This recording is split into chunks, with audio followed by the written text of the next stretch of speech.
अस्सलामुअलैकुम एवरीवन। आज का हमारा टॉपिक है बायोडाइवर्सिटी। तो हम बायोडाइवर्सिटी के बारे में पढ़ेंगे। सबसे पहले बायोडाइवर्सिटी है क्या। बेसिकली बायोस का मतलब आपने पढ़ा है कि लाइफ होता है और डाइवर्सिटी का मतलब होता है वेरिएशन। तो लाइफ में जो वेरिएशन होते हैं, डिफरेंट ऑर्गेनिजम्स होते हैं, उसके बारे में हम स्टडी करेंगे।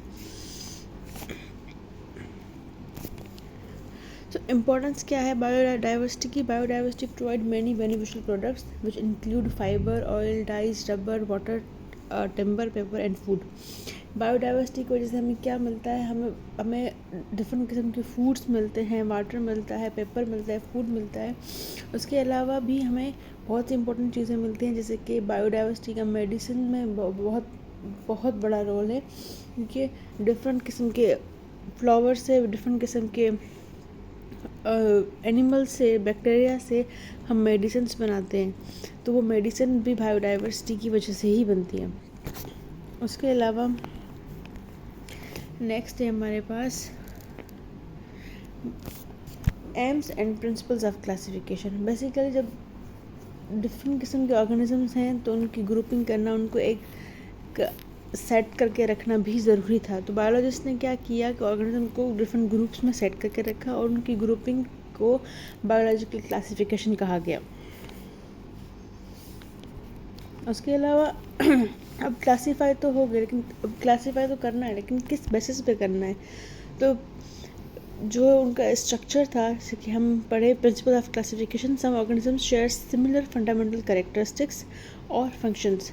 कुछ ऑर्गेनिजम्स के सेम कैरेक्टरिस्टिक्स, सेम तो नहीं कह सकते लेकिन सिमिलर कह सकते हैं, सिमिलर कैरेक्टरिस्टिक्स थे, ठीक है, उनके फंक्शन भी सिमिलर थे।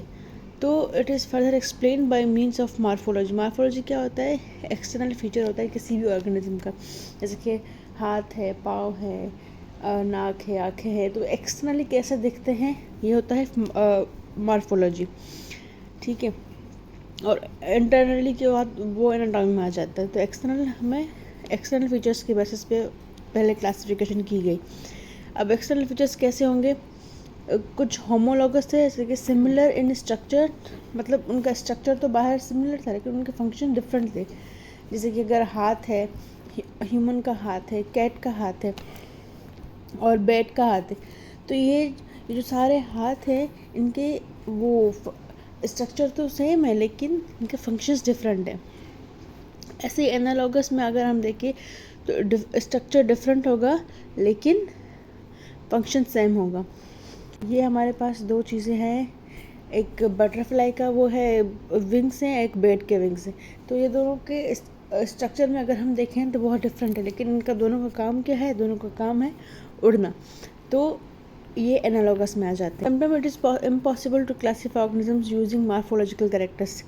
अब सारे ऑर्गेनिजम्स को हम सिर्फ उनके उनको देख कर, उनके एक्सटर्नल स्ट्रक्चर को देख कर हम क्लासीफाई करें, ये पॉसिबल नहीं है, ठीक है। तो साइंटिस्ट ने साइटोलॉजिकली और जेनेटिकली इनको क्लासीफाई करने का सोचा। साइटोलॉजिकली यानी कि उनको सेल्स को देख कर, उनके सेल्स में कौन सी सिमिलरिटी है, जैसे कि ह्यूमंस का यानी कि एनिमल्स का सेल और प्लांट सेल में डिफरेंसेस हैं, तो सेल के बेसिस पे भी क्लासिफिकेशन की गई, जेनेटिक्स और डीएनए के बेसिस पे भी क्लासिफिकेशन की गई। नेक्स्ट हमारे पास है टैक्सोनॉमिकल हायरार्की।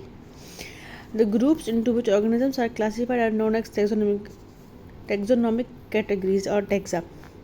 अब जिस ग्रुप में उनको क्लासीफाई किया गया था, उन ग्रुप को टैक्सोनॉमिक कैटेगरीज और या टैक्सा का नाम दिया गया था। जैसे कि हम देखें यहाँ पे स्पीशीज़ है, फिर जीनस है, फिर फैमिली है, ऑर्डर है, क्लास है, फाइलम है और किंगडम है। ये एक लैडर की तरह ऊपर जा रहे हैं। इनको असेंडिंग ऑर्डर में इन लोगों ने डिवाइड किया था, ग्रुपिंग की थी।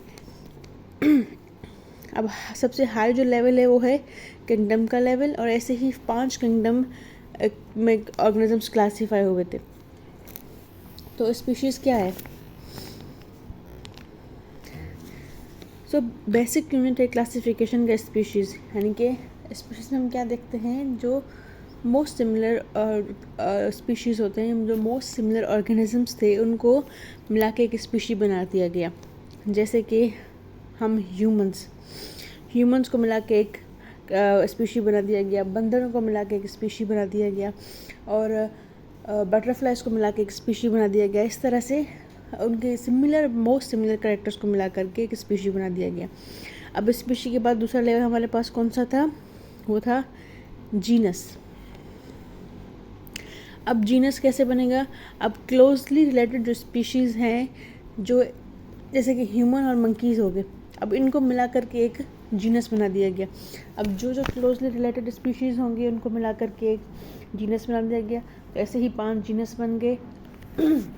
उसके बाद जीनस के बाद क्लोजली जीनस को मिला करके फैमिली, और फैमिली से ऑर्डर, ऑर्डर से क्लास, और क्लास से फाइलम, एंड देन किंगडम मिलाया गया। तो इस तरह सिमिलर कैरेक्टर्स देख के मार्फोलॉजिकली, साइटोलॉजिकली ये सारे चीज़ें मिला के सिमिलर कैरेक्टर्स देख के उनको डिवाइड किया गया। अगर हम अब सिंपल क्लासिफिकेशन देखिए ह्यूमन की, तो पहले ह्यूमन किस स्पीशीज़ में आता है, सेपियंस में आता है, फिर होमो, फिर मोनेटाइड, फिर प्राइमेट्स, ऐसे जा जाके किंगडम क्या बनता है, एनिमेलिया। तो ह्यूमन किस किंगडम से बिलोंग करते हैं, एनिमेलिया से बिलोंग करते हैं। ऐसे किंगडम प्लांटी है। और जो ह्यूमंस का साइंटिफिक नेम रखा गया है होमो सेपियंस। होमो सेपियंस किस तरह रखा गया है, उनके जीनस और उनके स्पीशीज़ के नाम को मिलाकर। पहले हम जीनस का नाम रखते हैं एंड देन हम स्पीशीज़ का नाम रखते हैं। उनको लिखने का भी अलग से तरीका होता है कि जो पहला वर्ड है जीनस का वो कैपिटल रहेगा, और जो सेकंड वर्ड है स्पीशीज़ का वो स्मॉल रहेगा। उसके अलावा इनको अगर प्रिंटेड वर्ड में लिखते हैं तो हम इनको इटैलिक लिखते हैं, अदरवाइज अगर हम हैंड रिटन लिख रहे हैं तो इसको अंडरलाइन करके लिखते हैं। सो नेक्स्ट है हमारे पास एम्स ऑफ क्लासिफिकेशन। अब क्लासिफिकेशन की गई, ठीक है, लेकिन क्यों की गई, उसके रीज़न क्या थे। तो biologist classified the organism in order to make them study easily. क्योंकि हमें डिफरेंट ऑर्गेनिज्म से बहुत ज़्यादा हैं, ठीक है। अब उनको स्टडी करने के लिए, उनको ईजी बनाने के लिए तो उन्होंने क्लासिफिकेशन किया, और उस क्लासिफिकेशन को बेसिकली टेक्सोनॉमी बोला जाता है। फिर इनमें सिमिलरिटी और डिसिमिलरिटी भी हमें पता चल गई। ऑर्गेनिजम्स में ये सिमिलर ऑर्गेनिजम्स हैं या डिसिमिलर ऑर्गेनिजम्स हैं, तो हमारे लिए स्टडी करना और आसान होता गया।